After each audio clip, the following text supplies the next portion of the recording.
Fala pessoal, eu sou o professor João Brinkman e hoje o vídeo é sobre a quantificação da intensidade do esforço.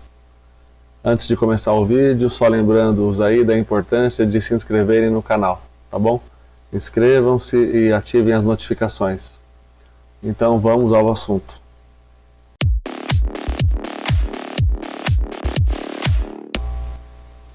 Então, alguns dos parâmetros mais comuns na hora de se prescrever o exercício são, obviamente, o tipo de exercício que vai ser feito, a frequência semanal, a duração de cada sessão e, obviamente, também a intensidade do esforço. Então, para explicar melhor essa questão da intensidade do esforço, já que a duração é fácil de se quantificar ali, por exemplo, em minutos, 60 minutos, 50 minutos, 40 minutos, e a frequência semanal você pode estabelecer ali 4, 5 vezes por semana, então são parâmetros assim mais fáceis de serem quantificados. Em relação à intensidade, muitas vezes fica a dúvida de como que ela deve ou pode ser quantificada. Então, para falar sobre isso, eu vou mostrar aqui um PowerPoint. Pronto. Então, primeiro que, sobre qualquer que seja o assunto, para se contextualizar de fato o mesmo, seriam necessárias tantas considerações que poderíamos aqui levar horas, semanas, meses, anos, para se chegar ao ponto. E a ideia aqui dos vídeos é de que eles sejam relativamente curtos. Quanto mais curtinhos, melhor. Então, talvez assim, pelo menos mais importante seja dizer que a intensidade pode ser quantificada de diversas formas diferentes.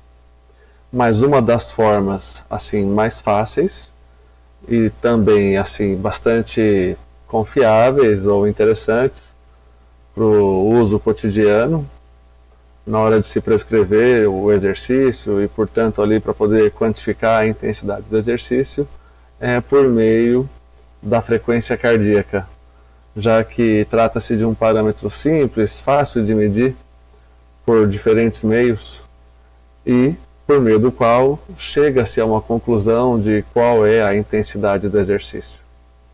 Isso basicamente porque existe uma relação praticamente linear entre intensidade do esforço e a frequência cardíaca. À medida em que a intensidade do exercício aumenta, a frequência cardíaca também aumenta. Então, para falar sobre isso, eu coloquei aqui um gráfico feito pelo grande professor Jorge Roberto Perrot de Lima, mais conhecido como The One.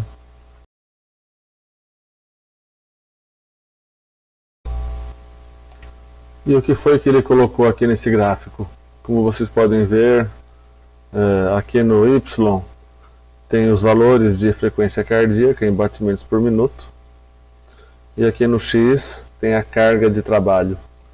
Então, à medida em que a carga de trabalho ou que o esforço aumenta, a frequência cardíaca também aumenta. Um gráfico como esse pode ser obtido por meio da mensuração da frequência cardíaca durante um teste máximo. Então, na educação física, comumente fazemos testes máximos, onde levamos o indivíduo à exaustão. Esses testes, no geral, são feitos em uma esteira. E aí, então, levando o indivíduo até o esforço máximo, e não vou entrar aqui no mérito de como que isso é feito hoje, você pode observar então o maior valor de frequência cardíaca que surge durante ou ao final do teste, para estabelecer então qual foi o valor máximo de frequência cardíaca condizente com aquele momento do máximo esforço. Então, quem faz um teste máximo? Basicamente, quem precisa disso, geralmente um atleta, pessoas jovens, pessoas motivadas, pessoas que precisem de valores mais fidedignos, acurados, precisos, para se chegar a objetivos assim mais bem delineados. Eu já falei aqui em vídeos anteriores também da possibilidade de utilização de equações para se estabelecer qual é esse máximo. Então, Um dos vídeos tem até, acho que o nome de 220 menos a idade, que é justamente a equação, que pode ser utilizada então para a estimativa da frequência cardíaca máxima, que mais uma vez é importante saber qual é, porque justamente então você pressupõe que esse valor seja o valor que ocorreria num momento de esforço máximo. É claro que se você faz uma estimativa, você espera um certo erro para cima ou para baixo, que no caso dessa equação, por exemplo, específica, é de, se não me engano, 11 batimentos por minuto para cima ou para baixo.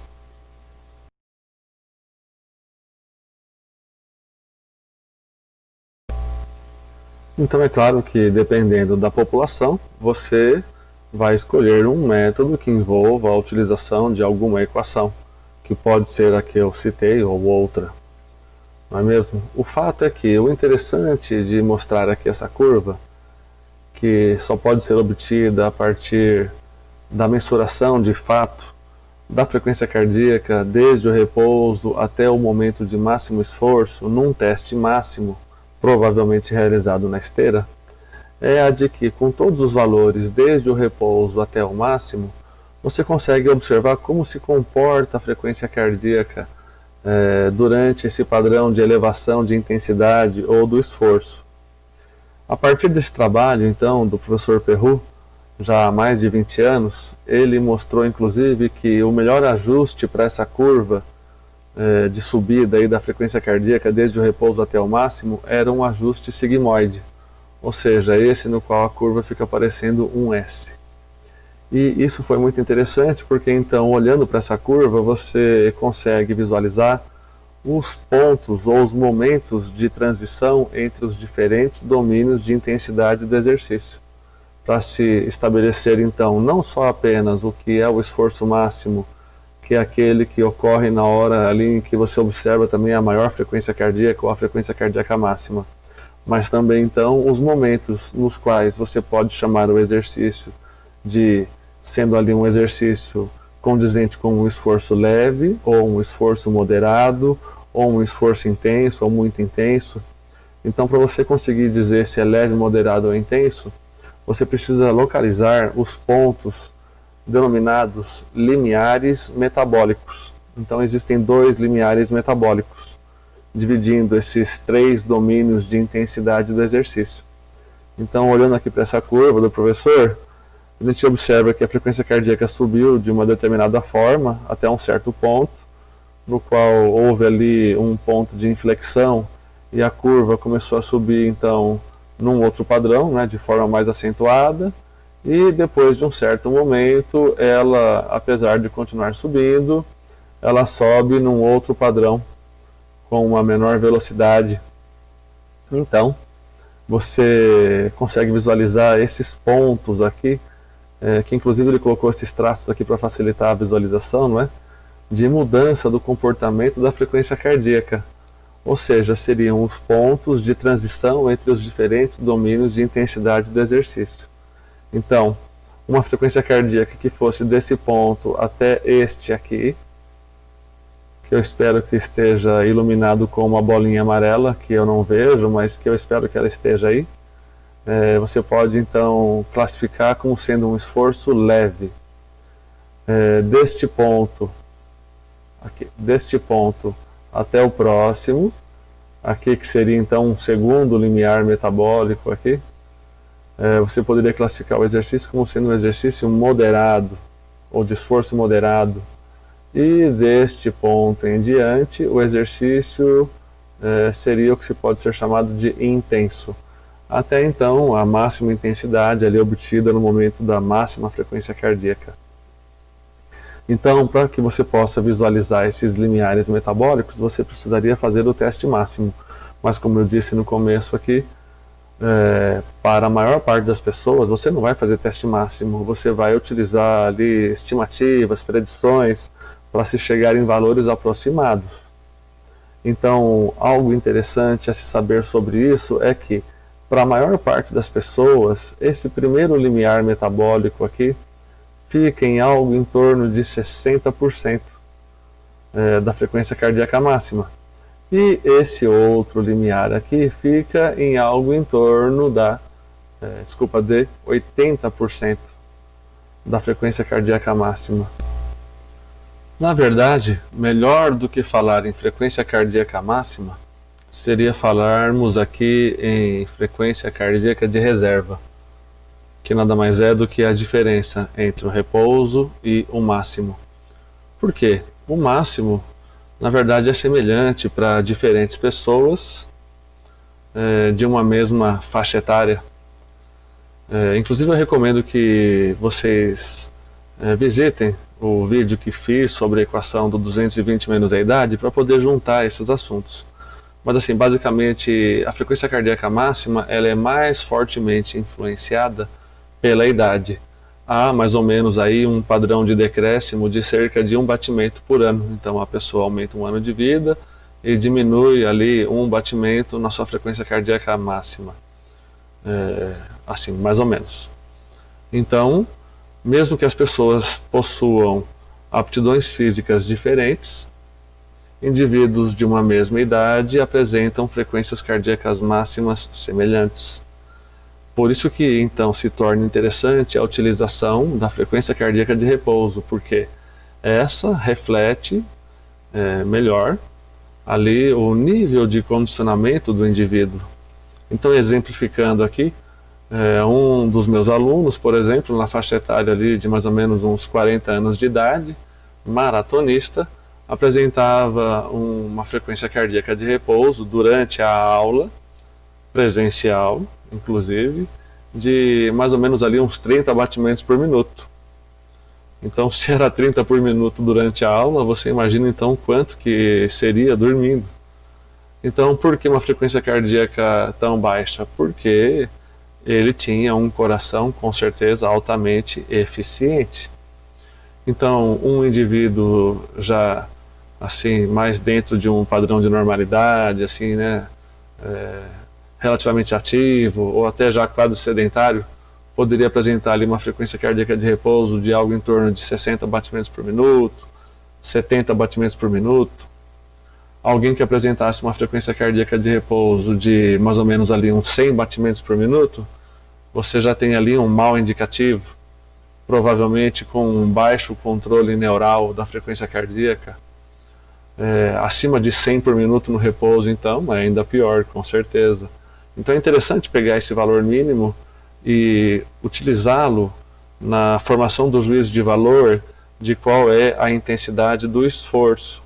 Então, basicamente, nós precisamos chegar no máximo, que pode ser por meio de um teste máximo ou por meio de uma estimativa.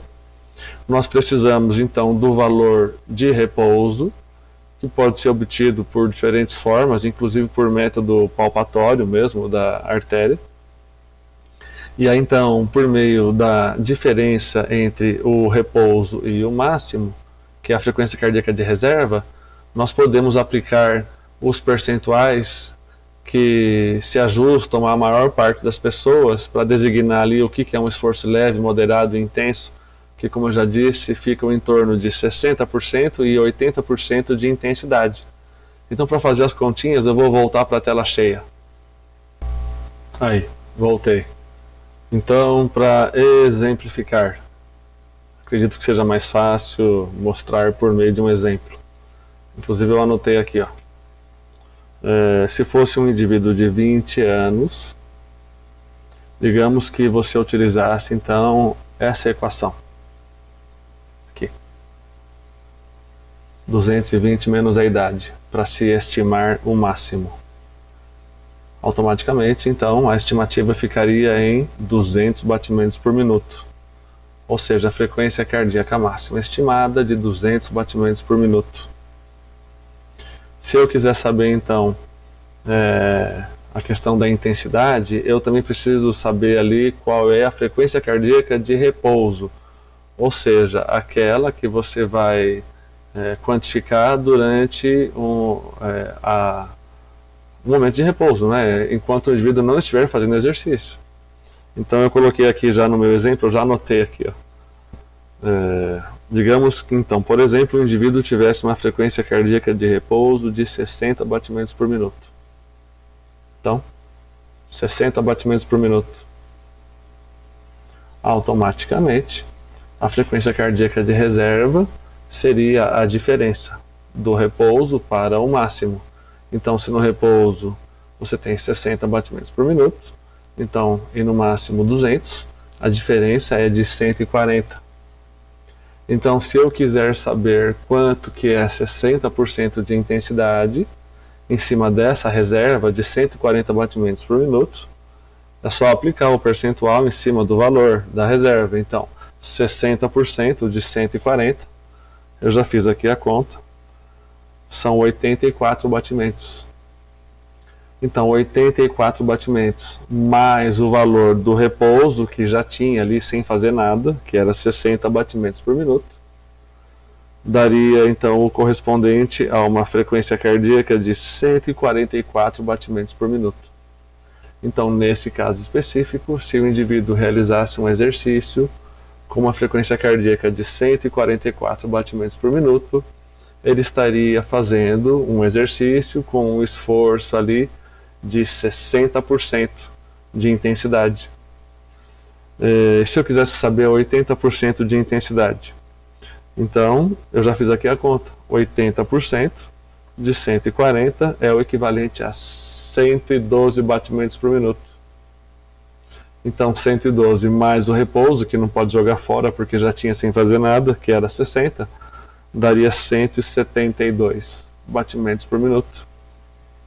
Então, um indivíduo nessas condições, que eu já expliquei, que fizesse um exercício com um batimento por minuto ali de 172 batimentos por minuto de frequência cardíaca, provavelmente estaria realizando um esforço de 80% do máximo, ou de intensidade. Digamos que você quisesse então colocar ali a zona alvo, ou o valor alvo de 70%, para ficar bem no meio, entre os 60 e o 80, então, para ter certeza que o esforço é moderado, você quer colocar ali 70% de intensidade. Então, quanto que daria 70%? Então, eu também já fiz a conta que 70% de 140 é o equivalente a 98 batimentos por minuto, mais os 60, então equivale a um valor de 158 batimentos por minuto. Então, um indivíduo realizando um esforço com 158 batimentos por minuto, nessas condições que eu já expliquei, provavelmente estaria realizando um esforço moderado. Então, você consegue quantificar, por meio de um parâmetro objetivo, a questão aí da intensidade do esforço. Bom, então já caminhando aí para o fim, é difícil fazer muito curtinho, não é? Então vejam que existem várias e várias formas de se quantificar o esforço. Formas objetivas e também subjetivas. Eu selecionei essa forma para falar hoje aqui, que seria então por meio dessa continha aí, utilizando a frequência cardíaca de reserva. Então observem que se o objeto de estudos ou o alvo aí for um atleta, provavelmente você vai precisar de um teste máximo e de várias observações ali empíricas para se chegar às conclusões. Agora, para a maior parte das pessoas, você pode trabalhar aí tranquilamente com estimativas. Então, depende de múltiplos aspectos que eu levaria o ano inteiro aqui para explicar. Então, é claro que vocês devem também aí ouvir as informações com uma certa parcimônia, ou assim, tentando observar como que vocês podem usar isso no dia a dia de vocês, mas sem abrir mão do bom senso e da ciência, ou do conhecimento, enfim, isso é necessário para tudo, né? Então a mensagem de hoje era essa, tá bom? Não se esqueça aí de se inscrever no canal, você que ainda não se inscreveu. Eu vejo nas estatísticas aí que 90% de quem assiste os vídeos são pessoas que não estão inscritas, então inscreva-se aqui no canal, tá bom? Que assim você facilita aí para visualizar os próximos vídeos, repassa para os amigos, tá bom? E até a próxima.